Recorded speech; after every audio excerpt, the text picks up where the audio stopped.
మీ జీఐఈటీ ఇప్పుడు జీజీయూగా మారింది. 2000కు పైగా ప్లేస్మెంట్స్, ఐపీఎం, కేపీఎంజీ వంటి సంస్థలతో ఇంటిగ్రేటెడ్ కోర్సులు. యూపీఎస్సీ కోచింగ్, అడ్మిషన్లు ఓపెన్. యాక్చువల్లీ నాకు నిన్న ఒక వీడియో వచ్చింది. అదేంటంటే భూపాలపల్లిలో రహీం అనేటువంటి ఒక పర్సన్ మొబైల్ పంచర్లు వేస్తారనమాట. ఆయన 2 వీలర్స్కి 4 వీలర్స్కి అలా మొబైల్ పంచర్స్ వేస్తూ ఉంటారు. ఎక్కడైనా నైట్లో కూడా ఎవరికన్నా ఇబ్బంది వస్తే అది రోడ్డు మీద కావచ్చు, హైవేలో కావచ్చు, అడవి ప్రాంతాలు ఉంటాయి ఆ ఏరియాలో, అటు సైడ్ వెళ్లే వాళ్ళకి కావచ్చు, ఎవరికి ప్రాబ్లం వచ్చినా సరే ఒక్క ఫోన్ కాల్ చేస్తే చాలు, ఆయన వచ్చి అక్కడకు వాళ్ళ దగ్గర డబ్బులున్నా లేకపోయినా కూడా పంచర్ వేసేసి వాళ్ళనైతే అక్కడి నుంచి సేఫ్గా పంపించేసి ఆయన వెళ్ళిపోతారు. తర్వాత రోజు వాళ్ళ దగ్గర ఏమైనా డబ్బులు ఈయనకి వెయ్యాలి అనుకుంటే ఆయన ఫోన్కి వెయ్యొచ్చు అనమాట, ఫోన్ పే చేయొచ్చు. అది ఆ వీడియోలో ఉన్న సారాంశం. ఆయన వీడియోలో పంచర్ వేస్తూ కూడా మాట్లాడుతూ ఉన్నారు. మాట్లాడడమే కాదు, ఒక మాట అన్నారు ఆయన, నీ దగ్గర డబ్బులుంటే ఇవ్వు, లేకపోయినా పర్వాలేదు, వెళ్ళిపో, రేపు చూసుకుందాం, నువ్వు సేఫ్గా ఇంటికి చేరిన తర్వాత నాకు డబ్బులు ఇవ్వు, డబ్బులు ముఖ్యం కాదు, బంధాలు, బంధుత్వాలు, మానవత్వం ముఖ్యం అని చెప్పేసి అన్నారు. నాకు ఆ మాట నచ్చి ఆ పర్సన్ నెంబర్ ఆయన అందులోనే చెప్తున్నారు వీడియోలో. సో ఆ వీడియోలో ఉన్న నెంబర్కి నేను కాల్ చేసి ఒకసారి రండి లైవ్ కాల్కి మాట్లాడదామని అడిగితే ఆయన ఇప్పుడు లైవ్ కాల్లోకి వచ్చారు.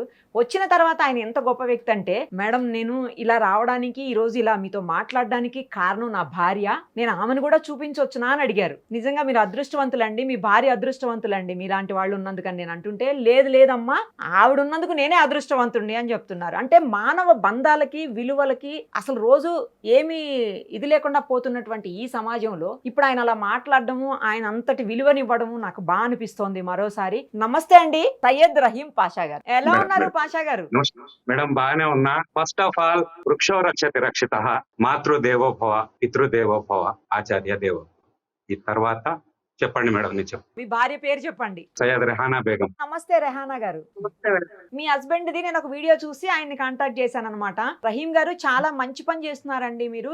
ఎవరికన్నా ఇబ్బంది వచ్చినప్పుడు, ఎందుకంటే అక్కడ ఏమీ ఉండవు, బైక్ పంక్చర్ అవుతుంది, లేదంటే కారు పంక్చర్ అవుతుంది, ఆ టైంలో చిన్న పిల్లలు ఉండొచ్చు, ఆడవాళ్ళు ఉండొచ్చు, పెద్దవాళ్ళు ఉండొచ్చు, కానీ ఇమ్మీడియట్ గా వాళ్ళకు ఒక సొల్యూషన్ దొరకదు ఆ టైంలో. అక్కడ ఏం షాప్స్ ఉండవు, మిడ్ నైట్ లో షాప్సే ఉండవు, అసలు షాప్సే లేని ప్లేస్ ఉండొచ్చు. అలాంటి ప్లేసెస్ లోకి మీరు మొబైల్ పంచర్ వేయటం కోసం మీరు సొంత డబ్బులు ఖర్చు పెట్టుకుని ఎంత దూరం అయినా వెళ్ళి పంచర్లు వేస్తూ వాళ్ళకి హెల్ప్ చేస్తున్నారు.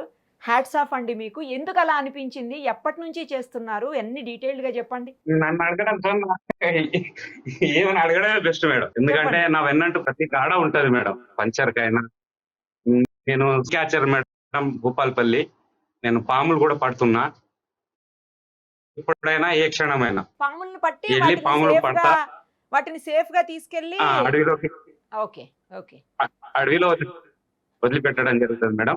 ఇంకోటి, నా లో రూపాయి అనక 30 పైసలు, 100కు 30 రూపాయలు, 1000కి 300.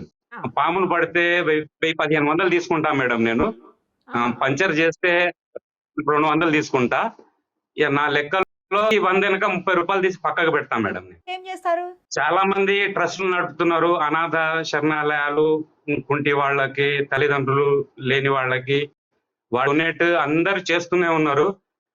నాకు తెలిసి అయితే ఒక కేసీఆర్ గారు వృక్షో రక్షతి రక్షిత, చెట్టే పెట్టాలని చెప్పేసి ఒక నినాదం ఒకప్పుడు పెట్టారు. కానీ అతనికన్నా ముందే చాలా చేస్తున్నాం. చెట్టు లేనిది ప్రపంచం లేదు మేడం. చెట్టే జీవితం, చెట్టే సర్వస్వం, చెట్టే మనుగడ.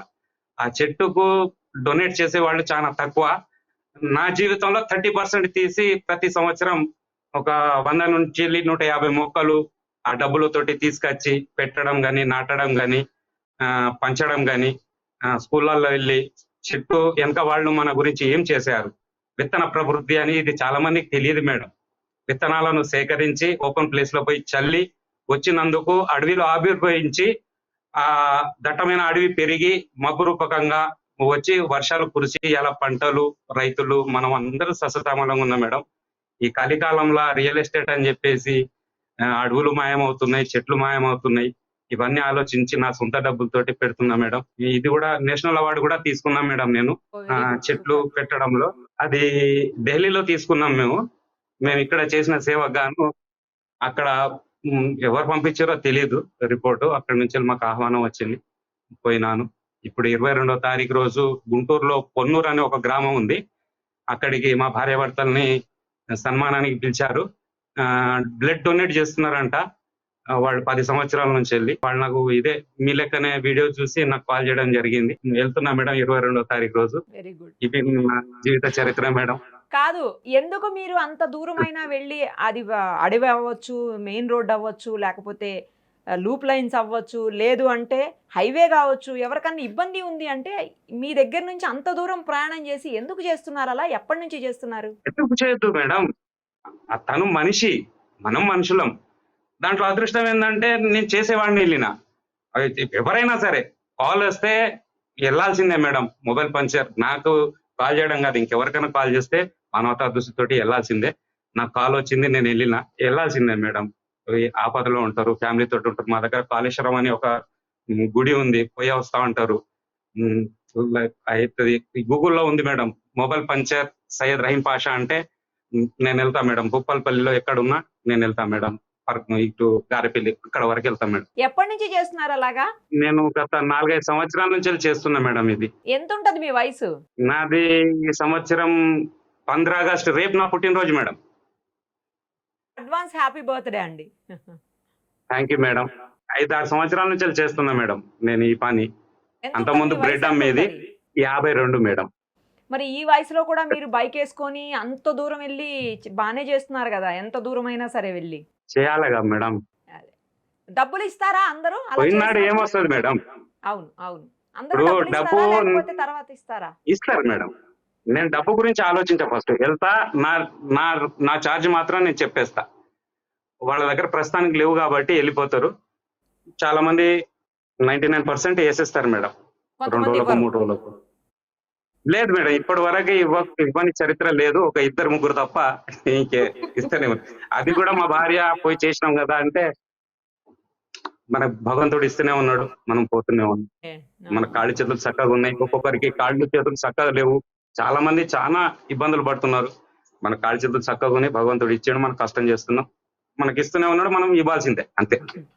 మీ భార్య కూడా వస్తుంటారా నైట్ కూడా? ఎప్పుడు మీరు వెళ్ళినా సరే, డే అయినా నైట్ అయినా? ఖచ్చితంగా మేడం, ఖచ్చితంగా. ఒకసారి చిన్న ఇన్సిడెంట్ జరిగింది మేడం, చెప్పమంటే చెప్తాను నేను. చెప్పండి. నా బిడ్డ 11 నెలల గర్భిణి. నాకు 7 నెలల గర్భిణి. 7 నెలల గర్భిణి. పంచర్లు చేసుకుంటా నేను స్నేక్ కూడా పడతా మేడం. తర్వాత హలాల్ కూడా చేస్తా. అయితే పెళ్లిళ్ళ సీజన్ ఒక 9 మేకలు హలాల్ చేసేది ఉన్నది. 12 గంటలకు నాకు 11:30 కాల్ వచ్చింది. పోయినాను. పోతే ఎవరు ఫోన్ చేసినా వెళ్తాగా మేడం. వెళ్ళిన తర్వాత తను అక్కడ లేకుండే.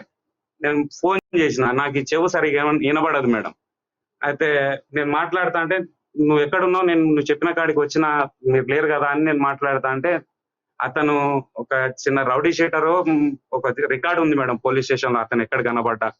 కానీ ఆ భయానికి పోలీసు వాళ్ళు తిరుగుతా అంటే వెళ్ళిపోయి నేను ఫోన్ చేసినప్పుడు నాకు చిన్న రికార్డు ఉంది. తెల్లారితే ఏది క్రిస్మస్ పండుగ, నన్ను ఈ టైంలో నన్ను తీసుకెళ్తే పండుగకు నేను రాలేను, నా దగ్గర నువ్వు రా అని చెప్పేసి అంటే నా దగ్గర కొద్దిగా మాల్ ఉన్నది అన్నాడు మేడం. ఆ మాల్ అంటే ఏందో నాకు తెలీదు. ఈ పక్కన కానిస్టేబుల్ నా ఫోన్ వినుకుంటా లౌడ్ స్పీకర్ లో పెట్టింది, వచ్చి మాల్ అంటే ఏంటిది, మాల్ అంటే ఏంటిది, ఏమో సార్ నాకు తెలీదు, పంచర్ కాని పిలిస్తే నేను ఇక్కడికి వచ్చిన, అతను లేకపోతే నాకు కాల్ చేసిన, ఈ చెవి సరిగా వినబడదు, మీరు విన్నారు, ఎవరు ఆయన పేరు చెప్పు అంటే ఫలానా ఫలానా అంటే అందరికి రికార్డ్ లో పోలీస్ స్టేషన్ లో ఉన్నది కాబట్టి అతని అడ్రస్ ఇతనికి తెలుసు మేడం. మేడం నాకు తెలుసు అని నన్ను ఒక పోలీస్ ఆయన అప్పచెప్పేసి ఇక్కడ ఉన్న కాడ స్పాట్ లో నా సెల్ గుంజుకొని అతని దగ్గర పోతే చెక్ చేస్తే అతని చెప్పొద్దో తెలియదు మేడం. అతని జేబులో అలవాటు ఉన్నది, అతనికి పండుగ కాబట్టి ఇంత తీసుకొచ్చుకున్నాడో మరి ఉన్నదో ఆ భయానికి వెళ్ళిపోయిండు. నాకు ఫోన్ చేస్తే ఇక్కడ ఈ ఇన్సిడెంట్ జరిగింది. వాళ్ళతో పాటు నన్ను నువ్వు కూడా అమ్ముతావు, ఈ రాత్రి వచ్చినావు, నీకు అతనికి లింక్ ఉన్నది మేడం. అదేంటి? మత్తు పదార్థం మేడం. ఓహో, ఓకే ఓకే. అయితే తనతో పాటు నన్ను కూడా 7 రోజులు పోలీస్ స్టేషన్ లో పెట్టారు మేడం. నేను అటువంటి కాదు మేడం, నాకు ఏం తెలియదు. నేను పంచర్ చేస్తే వచ్చినా ఇంకో ½ అన్ అవర్ లో నా మీద 11:30కు మేకలు హలాల్ చేయడానికి ఒకరు చూస్తున్నారు మేడం. నన్ను పట్టుకోపోతే సరే మేకలు హలాల్ చేసి వస్తా మేడం, నేను ఈ ఊరోనే అని చెప్పినా కూడా వినలే మేడం. నన్ను 7 రోజులు బొక్కలో పెడితే నేను నేషనల్ అవార్డు తీసుకున్న తర్వాత జరుగుతాయి మేడం, అన్ని జరుగుతాయి. అన్ని పక్కకు పెట్టి మనం చేసేది కరెక్ట్ అయితే మన దారిలో మనం చక్కగా వెళ్ళిపోవాలి మేడం. ఎంతమంది కేసు ఉంటారండి 5-6 సంవత్సరాల్లో ఇప్పటి వరకు అలా పంచర్లు? అంటే దారిలో ఇబ్బంది పడి మీకు ఫోన్ చేస్తే వచ్చినాయి ఇంకోటి ఏంటంటే మేడం, ఇప్పుడు నేను ఇది వీడియో వేసిన కదా, అది దానికన్నా ముందు చాలా చేసిన. 2 గంటలకు 3 గంటలకు పోయి ఎన్ని చాలా ఎన్ని దూరం పోయి చేసుంటారు చేసిన. ఇప్పటి ఆ వరకు రోజు అంటున్నా? ఎన్ని చేసుంటారు ఇప్పటి వరకు? లెక్కలేవు మేడం, లెక్క అయితే పెట్టుకోలేదు. చాలా అంటే అసలు లెక్కలేవు. ఒక మామూలుగా మీరు ఏం పని చేస్తారు? మూ- పంచర్ల షాప్ ఉందా? లేదు మేడం, ఏం నా చేస్తారు పని అసలు? దారి మధ్యలో ఇట్లా పంచర్ అయితే నాకు కాల్ చేస్తే వెళ్ళిపోతా మేడం. ఓహో, ఇదే పని మొబైల్ పంచర్లే చేస్తారు అంతేనా? ఆ మొబైల్ పంచర్ చేస్తా, పాములను పడతా మేడం, స్నేక్ క్యాచర్. ఓహో ఓహో, రైట్. అయితే ఇప్పటివరకు ఎన్ని చేశారో గుర్తులేదు. గుర్తులేదు మేడం. గొప్పలు చెప్పుకోవాలంటే రాత గుర్తు ఉంటది. సహాయం చేసేదంటే అతను చేసుకుంటూనే వెళ్తాడు, అతనికి వెనక ఏం కనబడదు మేడం. ముందు చూపే ఉంటది సహాయం చేసేటానికి. వెనక ఏంటిది, నా పరిస్థితి ఏంటి తర్వాత, అవన్నీ ఉండదు మేడం. ఎదుటి మనిషికి సహాయం చేయమన్నాడు భగవంతుడైనా, అల్లా అయినా, జీసస్ అయినా. ఫస్ట్ తల్లిదండ్రులను చూసుకోమన్నాడు, తర్వాత తోబుట్టులను చూసుకోమన్నాడు, తర్వాత చదువు చెప్పిన గురువును గుర్తు పెట్టుకోమన్నాడు, తర్వాత తను నమ్మొచ్చిన భార్య పిల్లల్ని చూసుకోమన్నాడు, తర్వాత మన ఊరుని చూసుకోమన్నాడు, ఆ తర్వాత మన జిల్లాని చూసుకోమన్నాడు, తర్వాత సాధ్యమైతే ఇంకా చూసుకోమన్నాడు. ఈ బాధ్యతలన్నీ మనోడు మర్చుతున్నాడు మేడం. కరెక్ట్, బాగా చెప్పారు, చాలా బాగా చెప్పారు. డబ్బు కోసం కాకుండా కేవలం మానవత్వంతో మీరు చేస్తున్నటువంటి పనికి మరోసారి మీకు హ్యాట్స్ ఆఫ్ చెప్తూ థ్యాంక్స్ అండి. లైవ్ కాల్లోకి వచ్చారు, మాట్లాడారు. మీ భార్య ఏమన్నా మాట్లాడతారేమో మేడం అడగండి. మేడం ఒక చిన్న, మీరు లైవ్ లో వచ్చారు కాబట్టి ప్రతి ఒక్కరికి పనికొచ్చే ఒక చిన్న ముచ్చట చెప్పనా మేడం? చెప్పండి చెప్పండి. ఈ కలియుగంలో ఈ కరోనా, ఈ తిండి, ఆయిల్ ఫుడ్, డబల్ వాడిన ఆయిల్ వాడడం వల్ల, ఈ ప్లాస్టిక్ వల్ల ఇన్ని విపత్తులు, వర్షాలు పడతలేవు, కరువులు వస్తున్నాయి, అన్ని వస్తున్నాయిగా మేడం, చూస్తూనే ఉన్నాం. అయితే ఈ కాలంలో మనిషి మనగడ ఎన్ని సంవత్సరాలు బతుకుతాడు మేడం? 60 సంవత్సరాలు బ్రతకడం కష్టం. ఈ 60లో 20 చదువుకి వెళ్తాయి, 20 నిద్రకి వెళ్తాయి. మిగిలిన 20లో పెళ్లిళ్ళు, పేరంటాళ్ళు, పూరుళ్ళు, బిడ్డ పెళ్లిళ్ళు, కొడుకులు ఉంటే కొడుకుల కోడళ్ళు చూడాలనే సకలేసుకొని హనీమూన్కి పోతారు. ఈ సినిమాలు, షికార్లు, ఈ సావులు అన్ని కలిపి ఒక 5 సంవత్సరాలు టైంపాస్ తీసేద్దామా మేడం? మిగిలిన ఎన్ని మేడం? 15 సంవత్సరాలు చల్లగా బతుకుతే, యాక్సిడెంట్ అయ్యి మధ్యలో 25 సంవత్సరాలకు 40 సంవత్సరాలకు పోయిన చరిత్ర అతను లెక్కలకు వస్తలేడు. దేవుడు చల్లగా చూసిన లెక్క చెప్తున్నా నేను. ఈ 15 సంవత్సరాల మనుగడ ప్రతి ఒక్కరికి, సీఎం గారికైనా, పిఎం గారికైనా, నాకైనా, మీకైనా, ఈ 15 సంవత్సరాల మనుగడకు మనిషి స్వార్థపురుడై, స్వార్థరహితుడై ఫస్ట్ కన్న తల్లిదండ్రులను అనాథ శరణాలయాల్లో వదిలిపెడుతున్నాడు. అక్కడ పెట్టకపోయినా వదిలిపెట్టేస్తున్నాడు. భార్య పిల్లని పట్టుకొని వెళ్ళిపోతున్నాడు. కానీ ఇది తప్పు మేడం. మనకు జన్మనిచ్చింది తల్లిదండ్రులు, వాళ్ళను పూజకు పనికొచ్చే పూలు లెక్క చూసుకోవాలా మేడం? ఇట్లా చేస్తే దేవుడు ప్రతి ఒక్కరికి సహాయం చేస్తాడు ఎన్నంటూ ఉంటాడు. ఇదే నా రిక్వెస్ట్ మేడం. చదువు చెప్పిన గురువుకు, తల్లిదండ్రులకు, ఎన్నంటూ వచ్చిన భార్యకు. భార్యాభర్తల మధ్యలో గొడవలు అయితే తన్నులు, అది కామన్, అది ప్రతి సంసారంలో ఉంటది. కానీ అన్ని వదిలిపెట్టి లాస్ట్కి వచ్చేసరికి భార్యకు భర్త, భర్తకు భార్య తప్ప ఎవరు తోడు ఉండరు మేడం. ఏ పిల్లలు తోడు ఉండరు. వాళ్ళ గురించి ఎన్నో అమ్మి, ఎంతో కష్టపడి ఈ ఈ జిసం, ఈ శరీరాన్ని అన్ని ధారాదత్తం చేస్తే వెళ్ళిపోతున్నారు. లాస్ట్ కు ఇద్దరు తప్ప ఇంకెవరు ఉండరు. Thank you madam. థ్యాంక్స్ అండి, థ్యాంక్ యూ సో మచ్.